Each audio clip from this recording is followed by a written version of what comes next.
I'm going to tie the soft tail hackle, a soft hackle with a pheasant tail. I'm going to put a bead on it. It seems to be a little easier to control just for this purpose. I use tungsten beads only. This is bronze. Frankly, I hadn't heard before. One of them being, I'm sure you heard Jim in El Salvador saying, I'm going to overwrap it with the olive number 6 thread. Which is a bit of an, certainly arbitrary advice. Brazil has even suggested delaying pregnancy. I had a chance to talk to the deputy director for the CDC. First thing I'm going to do is I'm going to put a pheasant tail on it, just to have a tail. And if you don't like it, you can clip it off or not include the tail. Sometimes I do, sometimes I don't. They just look, seems to me they look prettier with the tail on there. I'll pull that back about like that. And go under it. And the next thing I'm going to do is I'm going to tie on this product, which makes a nice fat body.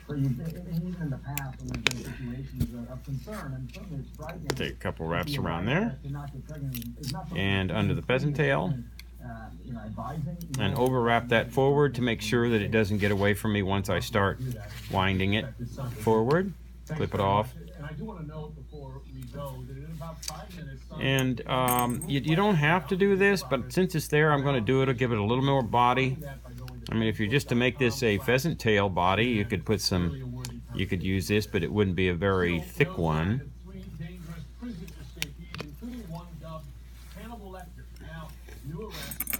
And then I'll clip this off, and I'll wrap, I'm going to tie this off.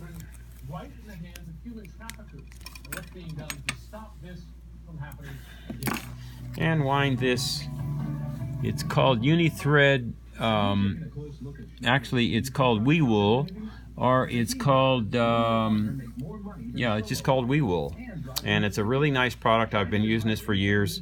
It gives me body when I need body, and it's not very big body at that point, so I'll go backwards a little bit and increase its thorax area, and that makes a pretty proportional body right there for the size of this fly.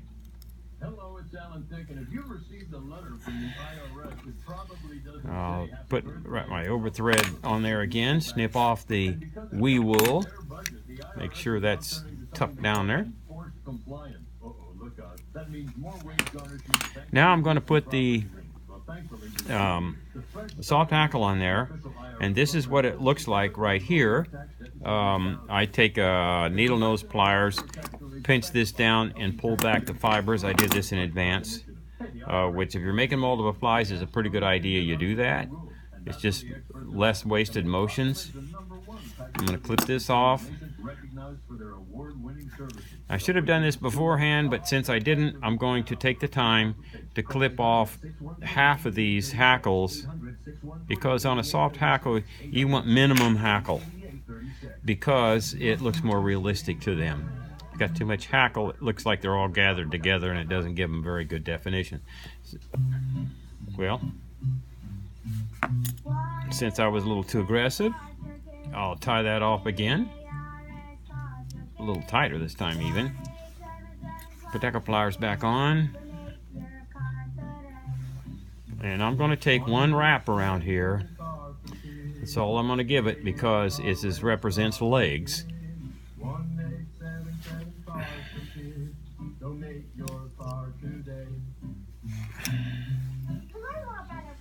There we go. Good wrap around there. And then trim off the rest. Sorry about my hand.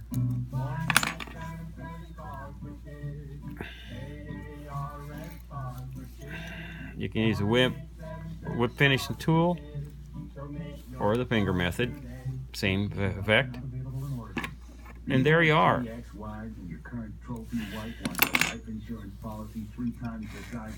And that is a very delicious looking soft hackle.